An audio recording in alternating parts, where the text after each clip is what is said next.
So I want to do a quick update about the growth of one of my beds, and it's doing really good. So this is a Samantha broccoli that is doing really excellent underneath this raised bed here.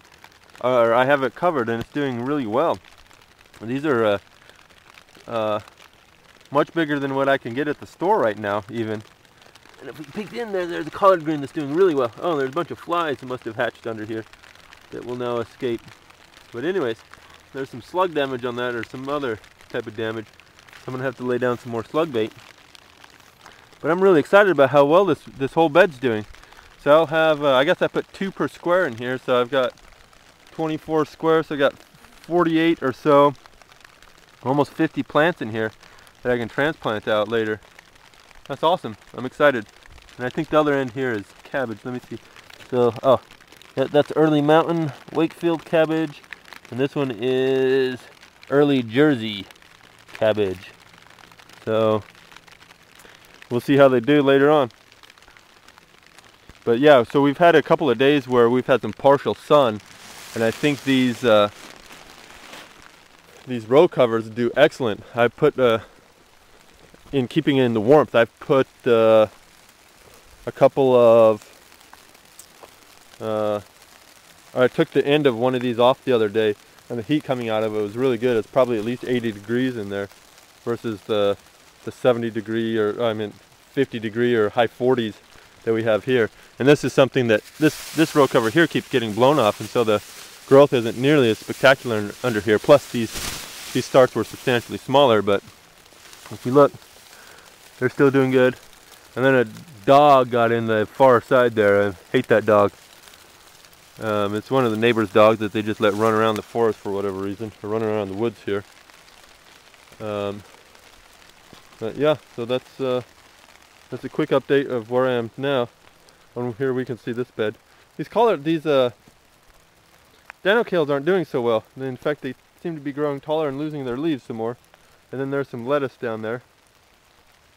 Look at the size of this collard green leaf. That's pretty impressive right now, for me anyways.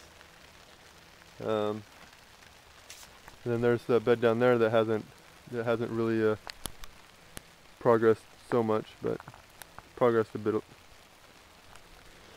But yeah, so I've had a couple of harvests from here now. I've just used juiced the greens, as I just harvested the bad and broken leaves, and they definitely were not salad material. So thanks for watching. All right, so here we are in my outdoor miniature greenhouse, and I had totally forgotten about these things because I need to plant them out. So this side is some stuff that failed over the winter, but if you notice, there are still some things growing in it. Most notably, there's a lettuce back there, a couple things of lettuce back there. There's some lettuce over there that needs to be replanted. The big lettuce right there, I think that's a Waldman's dark green. There's some kale here. I don't know what kind of kale this is with the purple stem, but there's some kale, or maybe that's collard greens, I don't know. And then there's these are, what is this? This is some type of bok choy, followed by some beets back there. Here's some carrot starts that I need to transplant quickly. Here's some what is there? There's some mispuna, red giant, and Vates curled kale. Here it looks like some more mustards maybe. Scarlet Queen turnips. Something back there. Oh, there's my kohlrabi way back there. And this one, some stuff, but I don't know what's exactly back there. So there's some red Russian kale, maybe some other kales. Some more, looks like some chard. But yeah, I need to plant these out ASAP. Totally forgot about them. Alright, so I just got back from a place called Flower World and picked up some vegetable starts. I didn't really need that many because I've been growing most of the stuff that I get. But I wanted to get a little head start on some cherry tomatoes, so I got a couple of types of cherry tomatoes. I think there are the 2 varieties here, I don't recall. There's Sweet Cherry 100, Tumbling Tom Red, and a sweet cherry 100, or a sweet 100 cherry. So they should do reasonable in my greenhouse. The other thing I got was some sugar snap peas that I'm going to plant next to my orchards, and they will use my small trees as climbing trellis. Some lettuce just because, some bok choy just because, and some parsley because I wanted it. For some reason my parsley seed is not starting very well. The other thing I got was some peppers. So the reason why I got these peppers and these tomatoes, I didn't get many of them, but these will give me at least a month, maybe a month and a half ahead start of the ones that I plan on planting by seed. So I just started my tomatoes by seed, but I wanted to get that extra head start. So the other thing I got was some borage, which I've never had before. It tastes like cucumber peel. It says like they have a cucumber flavor, but it's more like cucumber peel. Kind of got a hint of bitter, but not really bitter. So I got 4 things of borage. I got some variegated and some purple sage. Then I got a bunch of mint. So the reason why I got these mints is I got several flavors. I got a peppermint, a spearmint, an apple mint, a basil mint, and something called an orange mint and chewing gum mint.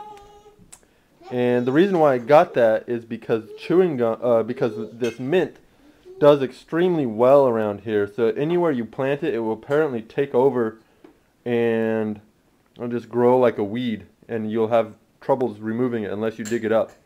And so I figured with a small investment up front, I can get some healthy plants that will give me something to harvest this year to add flavors.